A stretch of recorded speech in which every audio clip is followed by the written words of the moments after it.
Okay, so after months and months of rumors, the model that pretty much everyone in AI has been waiting for is finally here. Gemini 3 Pro is a huge deal. It's the result of years of work at Google, from the custom hardware they build all the way up to some really out there research.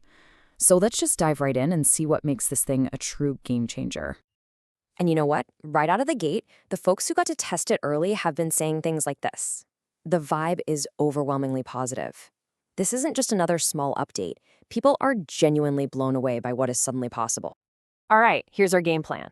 We'll start with how Gemini 3 Pro got here and what Google's core philosophy is with it. Then we'll get into the really fun stuff, the incredible new level of creation it opens up.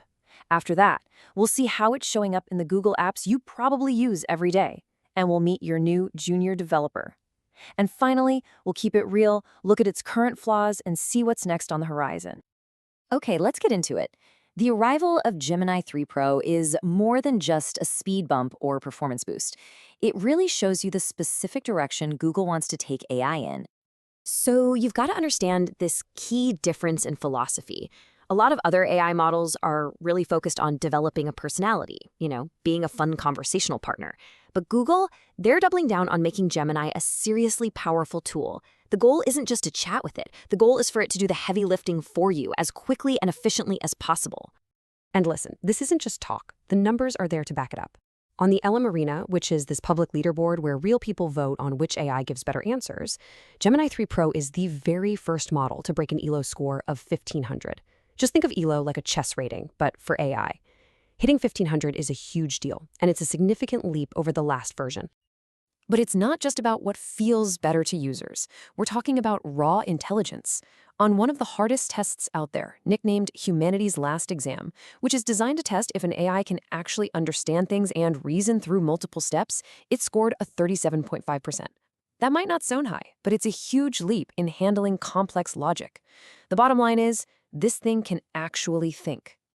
So now for the really cool part, what can all this new brain power actually build? This is where it goes from impressive to just mind-blowing. We're talking about a shift from getting text back to the AI building entire interactive experiences for you from a single request. For instance, you can give it a super short prompt, something like, build a game like Crossy Road, or make a 2D cartoon game that looks like Don't Starve. And in one shot, one try, it spits out a fully playable game. It gets the mechanics, the art style, even specific things like the crafting menu from Don't Starve. It's wild. And it doesn't stop at 2D games, not even close. In one demo, it created an entire interactive 3D scene of the Golden Gate Bridge. But it wasn't just a picture. The AI also built a user interface with sliders that let you control the time of day, how much fog there was, and even how much traffic was on the bridge. But maybe the most mind-blowing demo is how it handles memory over time, or what the researchers call temporal consistency. It was asked to create an animation of a crowd of people walking around to form the words "Hello World." Now, this sounds simple, but it's incredibly hard because the AI has to track every single person over time. Previous models always failed this. Gemini 3 Pro nailed it. And all of this leads to a really important breakthrough. The quality of the stuff it generates has just crossed a major threshold. The apps and interfaces don't have that clunky, obviously AI-generated feel anymore. They actually feel polished, like a human designer made them. All right, so this is all super cool for developers, right? But what does it mean for the rest of us? Well, Google is rolling this new power out to the products you use every single day, and it's going to fundamentally change how they work. The main way this new tech is getting out there is through the Gemini app, which has seen absolutely explosive growth. We're talking over 300 million new users. That massive scale means these powerful new features are reaching a huge audience, and fast. And inside that app is a feature that's a total game changer, the Gemini agent. This basically transforms Gemini from something you just chat with into an assistant that actually does things.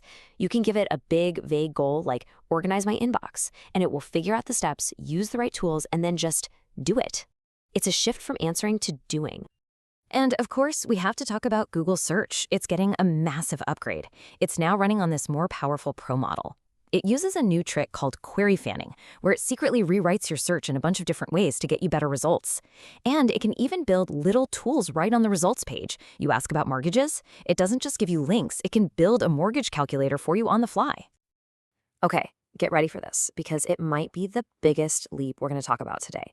Google is introducing a brand new product that completely rethinks how AI helps us create software. It's called Anti-Gravity, and they describe it as an agentic coding IDE. So, what in the world does that mean? Well, think of it this way. It's not just a text editor that helps you type code. It's an entire environment where the AI is a real partner that can understand a goal and go off and work on it by itself. And this is the part you really need to get. It's not a coding assistant, it's a junior developer. You don't ask it to write one line of code, you give it a task. It then plans the steps, writes the code, opens its own little browser to test the code, and then it comes back and presents the finished work for you to review. It's a whole new way of working together. Okay, so we've talked about all the amazing stuff, but let's be real for a second. This is still a preview release. And like any brand new cutting-edge tech, it's got some weird blind spots. But there's a clear plan for what's next. So with all this incredible power, it can build 3D worlds. It can make playable games. What about something really simple? Like, reading an old school analog clock. And the answer is no. It's kind of funny, right? It consistently gets the hour and minute hands mixed up. It also messes up on logic puzzles, like those old river crossing riddles, because it gets distracted. Researchers call it misguided attention. It tries to solve the classic version of the puzzle it knows, not the specific new one you just gave it. It's a great reminder that even brilliant AI can be a little quirky. But see, that's the thing. This is just the beginning. Right now, we're in the preview release. Soon we'll get the official general availability version with more fixes and improvements. And then, looking further out, there's something called Gemini 3 Deep Think, a version of the model that's designed to spend minutes, maybe even longer, just thinking about a really hard problem before it gives you an answer. So all of this really leads us to one final huge question. We've just seen an AI that can turn a simple idea into a working app, almost instantly. The barrier between having a concept and creating it is basically dissolving right in front of us. So the real question isn't about what the AI can do anymore, it's about us. What are we going to dream up for it to build next?